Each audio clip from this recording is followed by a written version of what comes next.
मेरा मेरा।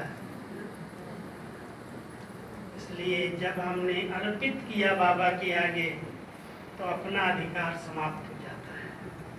अगर जरा भी अपना अधिकार रखा तो बाबा किनारा कर लेता है। इसलिए सफलता का आधार भाग्य बनाने का आधार श्रेष्ठ कर्म है, और वो श्रेष्ठ कर्म जिसमें जरा भी मैंपन न हो, कर्तापन का भान न हो, कराने वाला बाबा शुक्रिया आपका करा लिया। कभी भी किसी में हमारी जितनी निमित्त दानियां हुई, बड़े हुए, उन्होंने कभी ये नहीं कहा मैं मुखी हूँ, मैं हेड हूँ, मैं ये कर रही हूँ, मेरा यज्ञ है।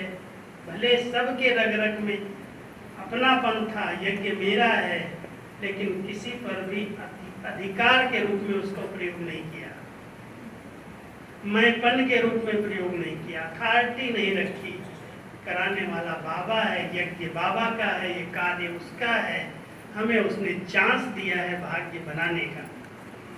तो जो चांस जिसको मिलता है और जो आपके पास संगम पर शक्ति है, कोई ये नहीं कहना मेरे पास शक्ति नहीं है। नहीं, एक कहानी और सुना देता हूँ।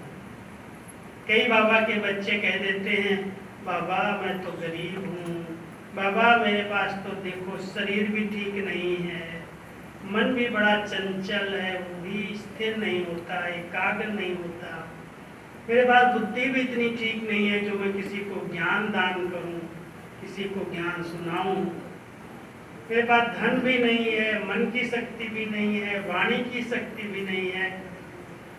और ऐसे कहते कहते बाबा के आगे कहते हैं बाबा मैं निर्बल हूँ, दुर्बल हूँ, कमजोर हूँ।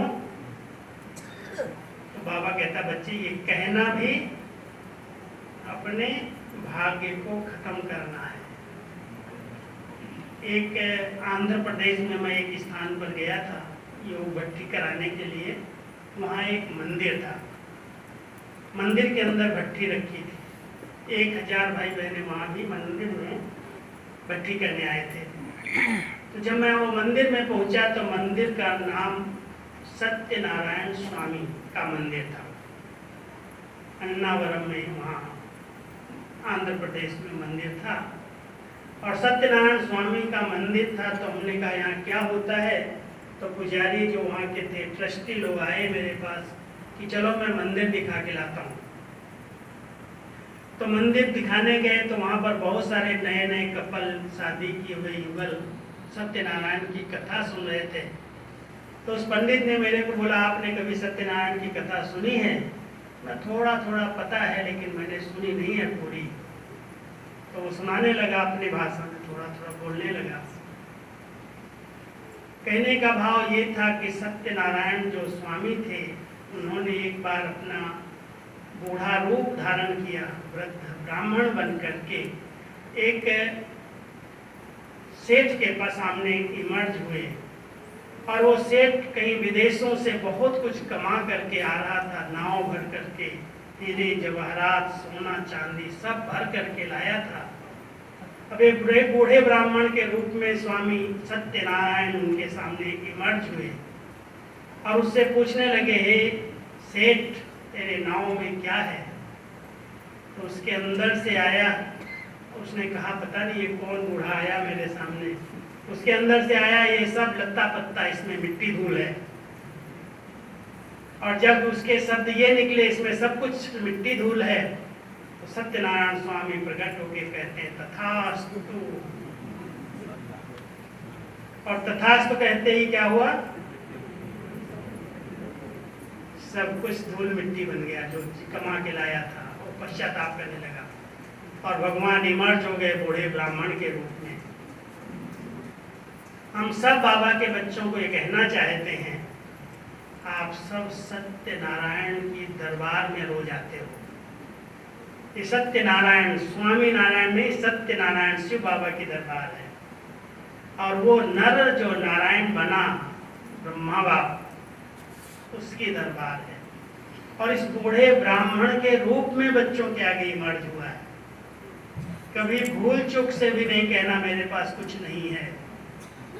और कह दिया तो तथास्थ हो गया तो क्या होगा? मेरे पास खाने के लिए नहीं है, मैं बहुत गरीब हूँ, मेरे पास ये नहीं है, मेरे पास ये नहीं है। कई तो रोना ही रोते रहते हैं, और कई हैं जो बाबा, आज भी बाबा एक बहुत सुंदर स्लोगन कह रहे थे, मेरे बच्चे अगर इच्छाएं नहीं है तो सबसे बड़े संपत्तिवान हैं। इच्छाएं लोगों को परेशान कर रही हैं, इच्छाएं लोगों को भटका रही हैं, इच्छाएं समस्या पैदा कर रही हैं। सबसे बड़ा धन तो गुणों का धन है, संतोष धन है। कहते हैं जहाँ संतोष धन है वहाँ सब धन धूल समान, कुछ नहीं चाहिए। 2 रोटी बाबा प्यार से खिलाएगा, प्यार से रख रहा है, कोई चीज की डिमांड ही नहीं है। बाबा के गरीब गरीब बच्चे आज इतने सेठ जैसे, साहूकार जैसे दिखाई देते हैं। उनका रहन सहन देखो, उनका घर देखो, स्वच्छ है, साफ है, भले पैसा नहीं है, गरीब हैं, लेकिन कभी भी उनके घर में गरीबी दिखाई नहीं देती। उसका एक कारण है, उन्होंने अपने सब व्यर्थ खर्चों को बचा लिया। कोई से भेंट नहीं है, कोई की देखा देखी नहीं है। उसने अपने बच्चे की शादी में इतने लाख खर्च किया, उसने ऐसे बैंड बाजा रखा, उसने इतना श्रृंगार किया। बाबा के बच्चे कहते हैं सादा जीवन उच्च विचार, हम दिखावा नहीं करते, जितना है उतने में जीते हैं। ऐसा है ना कि कर्जा लेते हो, परिवार को चलाने के लिए कर्जा लेना ये बहुत बड़ा मर्ज है। ध्यान देना, प्रवृत्ति में रहो। 2 रोटी खाओ लेकिन कर्ज नहीं लेकर के खाओ, कर्ज बहुत बड़ा मर्ज है। प्यार से जियो, जितना है उतने में संतुष्ट रहो, देखा देखी नहीं करो। इच्छाएं कम कर दो, सब समस्याएं कम हो जाएंगी। क्या चाहिए? बाबा कई बार जब हमारे आबू वाले उनको देखता है, भीलों को, अरे बच्चे कितने सुखी दिखाई देते हैं। सूखी रोटी, मिर्ची कूटते हैं, मिर्ची को चटनी बनाते हैं और रोटला बना करके मिर्ची के साथ रोटी खाते हैं, और रात को देखो तो डांस करते हैं और वहीं पर पहाड़ पर ऐसे सो जाते हैं। कोई चारपाई नहीं चाहिए उनको, कोई एसी रूम नहीं चाहिए। उनके जैसा सुखी साहूकार जिनको बिस्तर बड़े डल्लब के गद्दे हैं, उनको नींद नहीं आती, और वो देखो आराम से मस्ती से नाचते गाते सो जाते हैं। कितना प्यार से रहते हैं। इच्छाएं व्यक्ति को परेशान कर रही। इसलिए बाबा ने अपने बच्चों को बहुत सुंदर ये मंत्र दिया है, इच्छा मात्रम अविद्या। विद्या ही नहीं है, ज्ञान ही नहीं है इच्छाओं का। ऐसे अगर हम बाबा के बच्चे बन जाएं, सब जो कुछ बाबा आपने दिया है, धन्य है हम, बहुत कुछ हमें दिया है। कम से कम 2 आंखें दी है जो हम आपको देख सकते हैं, कम से कम एक टांगे दी है, चल फिर करके हम आपकी क्लास में जा सकते हैं। कान दिए हैं आपका, हम ज्ञान अमृत पी सकते हैं। मुख दिया है, हम आपको 2 शब्द आपके सुना सकते हैं। बुद्धि दी है, आपके ज्ञान को हम ग्रहण कर सकते हैं। कितने बड़े भाग्यवान हैं जो आपने मुझे सब कुछ दे दिया है ना सर, सब कुछ दे दिया दाता ने। इसको इतना दिया, अगर भेंट करोगे तो दुखी हो जाओगे। इसलिए कभी भी ब्राह्मण बच्चों के मन में, दिल में दुख की लहर नहीं आनी चाहिए। हम सुखदाता के बच्चे हैं, और सुखदाता ने हमको भाग्य बनाने के लिए हर कदम श्रीमत दी है। जो है, जितना है, कुछ न कुछ बाबा के काम में, नई दुनिया की स्थापना के काम में लगा दो। आप लगाएंगे तो कई गुना देने के लिए भगवान बंध जाएगा। सुना होगा एक गिलहरी की कहानी, जब कहते हैं राम ने श्रीलंका पर चढ़ाई के लिए पुल बांधने की तैयारी की, तो उनके पास ऐसी वानर सेना थी जो राम का नाम अगर पत्थर पर लिख देती थी तो पत्थर तैरने लगते थे। पुल बंध रहा था। रामेश्वरम में यादगार बनाई है तमिलनाडु में। और वो पुल जब बनने लगा तो एक गिलहरी को आया, मैं भी पुल बनाने में कुछ मदद कर दूं। अब गिलहरी की शक्ति क्या है, वानरों की शक्ति बहुत थी, लेकिन उस गिलहरी को आया कि राम का पुल बन रहा है।